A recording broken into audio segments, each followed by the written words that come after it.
नमस्ते भैया बहनी चाची भाई लोगन। आज मैं एक सोहर गीत लेके आई हूँ। आप लोगन को अच्छा लगे तो लाइक करना। रजऊ चिट्ठिया भेजली लिफाफावा में, खोली के तू पढ़ी लेत, खोली के तू पढ़ी लेत हो। रजऊ चिट्ठिया भेजली लिफाफावा में, खोली के तू पढ़ी लेत, खोली के तू पढ़ी लेत हो। राजा हमारे त उठल बा दरदिया केहू न जानई, दरदिया केहू न जानई हो। रजऊ हमारे त उठल बा दरदिया केहू न जानई, दरदिया केहू न जानई हो। राजा मैया तोहरी दीन बुसौल घरवा, देखहु नाही गाइन, झाँकहु नाही गाइन हो। राजा मैया तोहरी दीन बुसौल घरवा, देखहु नाही गाइन, झाँकहु नाही गाइन हो।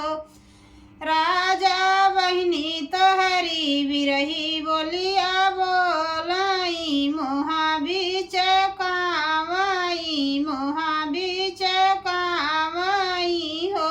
राजा बहिनी तोहरी बिरही बोलिया बोलाई, मोहा बीच कामाई, मोहा बीच कामाई हो। राजा तुहु त छाया परदेसवा, दरदिया के मोर जानई, दरदिया के मोर बुझई हो। राजा गोतिनी के कैसे जनाई, सासुगारी आमाई, सासुगारी देवाई हो। रजऊ गोतिनी के कैसे जनाई, सासुगारी आमाई, सासुगारी देवाई हो। राजा चलियौ त पटना सहरिया से, दरदिया हमरा जनत, दरदिया हमरा बुझत हो।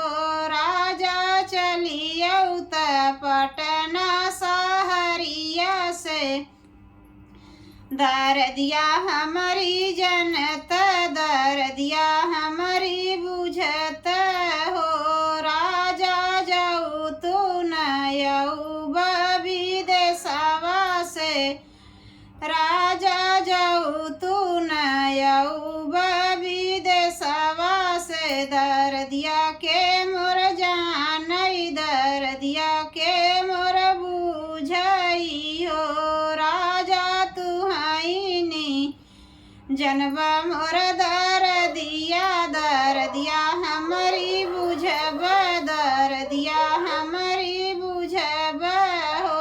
रजऊ जाऊ तुहु घरवा न अइब, रजऊ जाऊ तुहु घरवा न अइब, धनियवा नाही पइब, रानियवा नाही पइब, रानियवा नाही पइब हो।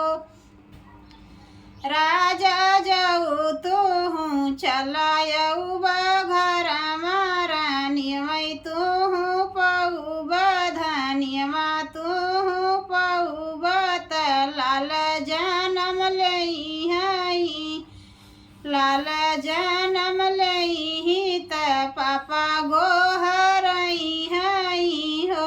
राजा जाऊ तुहु घरे चलायब, दरदिया हमारी बुझब, दरदिया हमारी जनब, त लाल जनम लइहई, लाल जनम लइहई हो।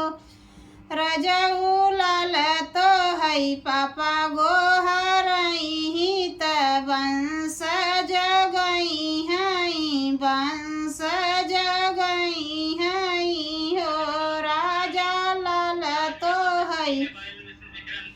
पापा गोहरई